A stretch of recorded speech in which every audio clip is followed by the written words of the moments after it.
17-18 में अपना बजट प्रस्तुत किया था, तब हम लोगों ने वह बजट प्रदेश के अन्नदाता किसानों को समर्पित किया था। 2019-20 का 18-19 का हमारा बजट प्रदेश के औद्योगिक विकास को समर्पित था। 19-20 का हमारा बजट मातृशक्ति को समर्पित था और 20-21 का हमारा बजट युवाओं, प्रदेश के युवाओं के लिए और प्रदेश के इंफ्रास्ट्रक्चर डेवलपमेंट को समर्पित था।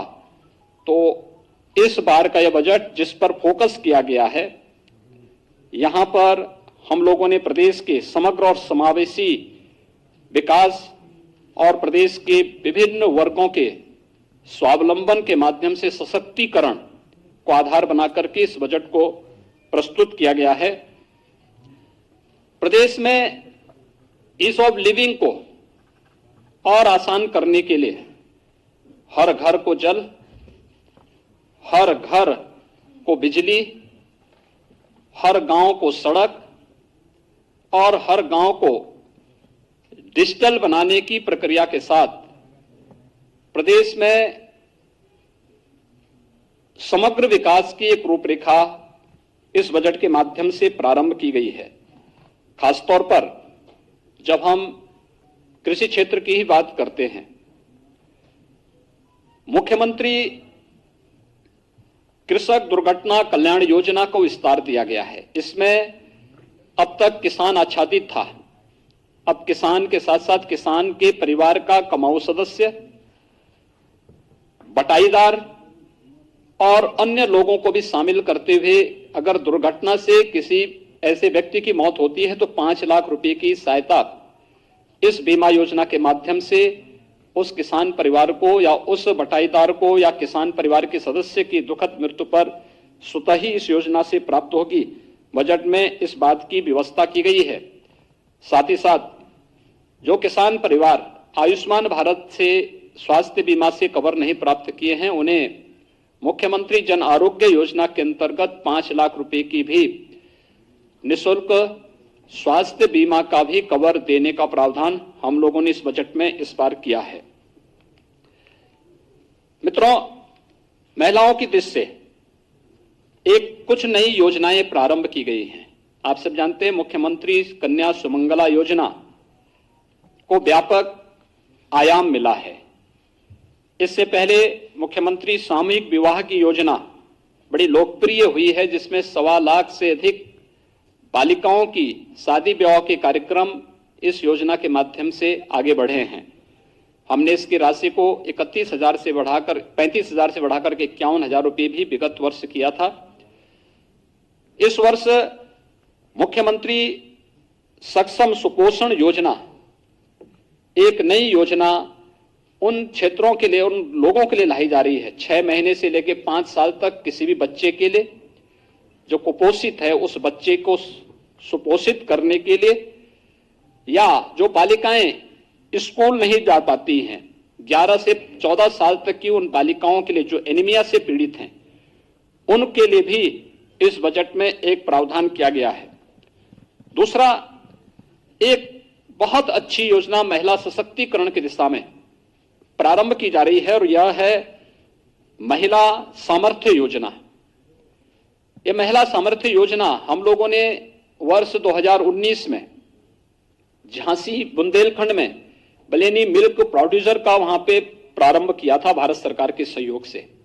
आप आश्चर्य करेंगे, एक वर्ष में इस योजना के साथ जुड़ी हुई महिलाओं ने 46 करोड़ रुपए का इनका टर्नओवर था और 2 करोड़ का नेट प्रॉफिट इस महिला स्वयंसेवी समूह को वहां पे प्राप्त हुआ था। ऐसे नए स्वयंसेवी समूह और इनके माध्यम से दुग्ध क्षेत्र में एक नई क्रांति लाने के लिए प्रदेश ने महिला सामर्थ्य योजना प्रदेश के अंदर प्रस्तावित की है और इस योजना के अंतर्गत हम लोग यहां पर प्रदेश के अंदर इसके लिए भी 200 करोड़ रुपए की व्यवस्था प्रारंभ की गई है। इसके अलावा प्रदेश के अंदर हम लोगों ने अन्य तमाम योजनाओं के साथ ही युवाओं के लिए, आप सब जानते हैं कि अभी हाल ही में हम लोगों ने प्रदेश के अंदर तमाम एक नई योजना युवाओं के लिए समर्पित की है और वह योजना है मुख्यमंत्री अभ्युदय योजना है। प्रदेश के युवाओं को प्रतियोगी परीक्षाओं की तैयारी के लिए हम लोगों ने फिजिकल और वर्चुअल दो प्रकार की सुविधा के लिए अभी तक 18 कमिश्नरी हेडक्वार्टर पे व्यवस्था प्रारंभ की है, जो हमारी बसंत पंचमी से क्लासेस फिजिकली वर्चुअली प्रारंभ भी हो चुकी हैं और उसके बहुत अच्छे परिणाम सामने आए हैं। लगभग 10 लाख लोग अब तक उससे जुड़ रहे हैं, वर्चुअली जुड़ रहे हैं। फिजिकली अभी ये संख्या, चूंकि स्थान और उसके लिए इंफ्रास्ट्रक्चर की स्थिति को देखते हुए इसमें हम लोग उसको क्रिएट कर रहे हैं, लेकिन फिर भी ये योजना प्रदेश के अंदर लोकप्रिय हुई है और अन्य राज्यों में भी इसकी डिमांड हुई है। हम लोगों ने एक व्यवस्था इसके साथ जोड़ी है। इन प्रतियोगी परीक्षाओं के लिए, चाहे वह यूपीएससी का हो या प्रदेश के पीसीएस का हो या फिर बैंकिंग का हो, रेलवे का हो या फिर नीट या आईआईटी जेईई के लिए या एनडीए सीडीएस के लिए जो बच्चे तैयारी करते हैं, तो उनको हम इसका एक प्लेटफॉर्म मुख्यमंत्री अभ्युदय योजना से प्रारंभ कर ही रहे हैं। लेकिन साथ साथ इसमें जो भी पात्रता की श्रेणी में बच्चे आएंगे उनके लिए टैबलेट की व्यवस्था भी हम लोगों ने इस योजना के अंतर्गत आज घोषित किया है। उन्हें एक एक टैबलेट भी उपलब्ध कराएंगे, क्योंकि जो बच्चे वर्चुअली इस क्लास के साथ जुड़ेंगे उनके लिए टैबलेट आवश्यक और टैबलेट की व्यवस्था का प्रावधान आज के इस बजट में उनके लिए किया गया है। इसके अलावा प्रदेश के अंदर 18 कमिश्नरी हैं। हमारे पास लखनऊ में देश का पहला सैनिक स्कूल है, 3 अन्य सैनिक स्कूल प्रस्तावित निर्माणाधीन है, एक गोरखपुर में प्रस्तावित है। लेकिन इस सब के बावजूद हमारे कुछ कमिश्नरी ऐसे हैं, 18 कमिश्नरी हैं और 18 कमिश्नरी में से जो कमिश्नरी शेष बची हैं जिनमें कोई सैनिक स्कूल नहीं है, उसमें एक एक सैनिक स्कूल को भी हम लोगों ने आज प्रस्तावित किया है कि एक एक सैनिक स्कूल उस कमिश्नरी के अंदर किसी एक जनपद में स्थापित करने की कार्य योजना हम इसके साथ बनाएंगे। संस्कृत पढ़ने वाले बच्चों के लिए, उनके लिए सबसे बड़ी समस्या होती है कि उनकी लॉजिंग और फूडिंग की व्यवस्था नहीं हो पाती है, जिससे विद्यालयों में भी उपस्थिति नहीं रहती है और साथ साथ स्वाभाविक रूप से बच्चे नहीं आ पाते हैं तो विद्यालयों में भी उपस्थिति कम रहती है और उन बच्चों के सामने भी। अब हम लोगों ने एक व्यवस्था प्रारंभ की है। बजट में एक प्रावधान कर दिया गया कि जिन आश्रमों में सुविधा होगी तो गुरुकुल पद्धति से अगर वे लॉजिंग की व्यवस्था करेंगे तो उनकी लॉजिंग और फूडिंग के लिए सरकार इसके लिए व्यवस्था करेगी और इसमें हम गुरुकुल पद्धति को पुनर्जीवित करने के लिए संस्कृत पाठ्यक्रम को और मजबूती से आगे बढ़ाने के उन बच्चों की लॉजिंग और फूडिंग की सुविधा के लिए सरकार इसमें सहयोग करेगी और ये कार्यक्रम आगे बढ़ेंगे। प्रदेश के अंदर खेलकूद और खेल विकास और खेलकूद के लिए भी प्रोत्साहन के लिए प्रदेश सरकार ने व्यवस्था की है। हम लोगों ने प्रदेश के अंदर पहले से हमारी योजना चली, हर गांव में खेल का मैदान होना चाहिए। खेल के मैदान के साथ साथ ओपन जिम की स्थापना भी वहां पर हो, जिससे बच्चों के अंदर अपने स्वास्थ्य के प्रति एक नई जागरूकता पैदा हो सके। यह कार्य हम प्रारंभ कर रहे हैं। पीआरडी के भी सशक्तिकरण करने की दिशा में भी एक कार्यक्रम बनाए जा रहे हैं और प्रदेश के अंदर एक व्यवस्था कि जिस कमिश्नरी में कोई राज्य विश्वविद्यालय हमारा अभी नहीं है, 3 राज्य विश्वविद्यालय हमारे वर्तमान में प्रस्तावित हैं, एक सहारनपुर में, दूसरा अलीगढ़ में, तीसरा आजमगढ़ में। इसके अलावा जिस कमिश्नरी में कोई राज्य विश्वविद्यालय नहीं होगा वहां पर हम एक नए राज्य विश्वविद्यालय की स्थापना वहां पर हम लोग करेंगे। इस दिशा से एक बड़ा कार्यक्रम, इस बड़ी घोषणा भी इस बजट में की गई है। इसके साथ ही प्रदेश के अंदर हमारे 69 जनपद ऐसे हैं जिन 69 जनपदों में कोई ना कोई हमारा मेडिकल कॉलेज है, गवर्नमेंट का हो या प्राइवेट क्षेत्र का मेडिकल कॉलेज वहां पर है और बेहतरीन स्वास्थ्य की सुविधा वहां पे उपलब्ध होती है। जिन क्षेत्रों में कोई मेडिकल संस्थान या मेडिकल कॉलेज नहीं, जिन जनपदों में ऐसे 16 जनपद हैं, उन 16 जनपदों में भी पीपीपी मोड में हम लोग नए मेडिकल कॉलेज स्थापना के लिए सहयोग करेंगे। इसकी पॉलिसी हमारी तैयार हो चुकी है और बजट में इसकी घोषणा कर दी गई है। ये प्रदेश के अंदर हेल्थ इंफ्रास्ट्रक्चर की स्ट्रेंथनिंग के लिए एक बहुत बड़ी घोषणा है और ये प्रदेश की स्वास्थ्य सुविधाओं को और बेहतर बनाने में इससे काफी मदद मिलेगी। प्रदेश के अंदर हम लोगों ने कोरोना कालखंड में इस बात को देखा होगा कि प्रदेश के अंदर संगठित और असंगठित क्षेत्र के श्रमिकों के सामने किस प्रकार की समस्याएं खड़ी होती हैं। कोरोना जैसी महामारी के दौरान सारी व्यवस्था अस्त व्यस्त सी हो गई।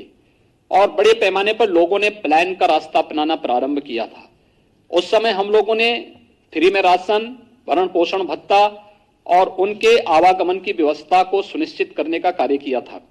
इस बार हम लोगों ने व्यवस्था की है कि संगठित और असंगठित क्षेत्र के मजदूरों को लो हम श्रम विभाग की योजनाओं से उन्हें आच्छादित करते हैं, जिनके लिए हम लोगों ने विगत वर्ष 18 अटल आवासीय विद्यालय उनके बच्चों के लिए प्रारंभ करने की कार्रवाई प्रारंभ की है। वर्तमान में उनकी पे कार्रवाई तेजी से चल रही है, जिसमें हम उन सभी बच्चों को जिनके रजिस्टर्ड श्रमिक हैं उनके बच्चों को ला करके 6 से 12वीं तक की और आवश्यकता पड़ेगी उससे आगे की भी व्यवस्था हम करेंगे। ढेर सारी योजनाएं उनके लिए हम पहले से चला रहे हैं। श्रम विभाग के द्वारा ही उन्हें हम न केवल उन लोगों को वहां पे हम लोगों ने पहले से ही स्वास्थ्य बीमा की बल्कि सामाजिक सुरक्षा की गारंटी भी वहां पर उपलब्ध कराई है। पहली बार असंगठित क्षेत्र के उन मजदूरों के लिए जिनकी संख्या अगर अकेले प्रदेश के अंदर ही हम देखेंगे लगभग 1 करोड़ से अधिक है। 40 लाख प्रवासी कामगार और श्रमिक तो केवल प्रदेश में ही आए थे कोरोना कालखंड में। इसके अलावा एग्रीकल्चर के क्षेत्र में काम करने वाले, ठेला, खोमचा, रेहड़ी लगाने वाले, पल्लेदार, कुली, ये जितने भी हैं ये असंगठित क्षेत्र के वे लोग हैं जिनका कोई पुरसा हल नहीं। प्रदेश सरकार ने एक व्यवस्था की है कि असंगठित क्षेत्र के हर व्यक्ति को हम लोग उनका रजिस्ट्रेशन की कार्रवाई करने जा रहे हैं और उन सभी को 2 लाख रुपए की सामाजिक सुरक्षा की गारंटी प्रदेश सरकार उन्हें उपलब्ध कराएगी। और साथ साथ प्रदेश के अंदर हम लोग असंगठित क्षेत्र के प्रत्येक व्यक्ति को जो असंगठित क्षेत्र का मजदूर है उसे 5 लाख रुपए की स्वास्थ्य बीमा की भी कवर मुख्यमंत्री जन आरोग्य योजना के अंतर्गत हम उन्हें देने जा रहे हैं। ये बड़ी योजनाएं इस क्षेत्र में उन लोगों के लिए उपलब्ध कराई जा रही हैं जो लोग अब तक इन सभी योजनाओं से वंचित थे और एक प्रकार से अव्यवस्थित से और खानाबदोशी उनके जीवन से था, उसको व्यवस्थित बनाने के लिए लगभग 1 करोड़ से अधिक असंगठित क्षेत्र के लोग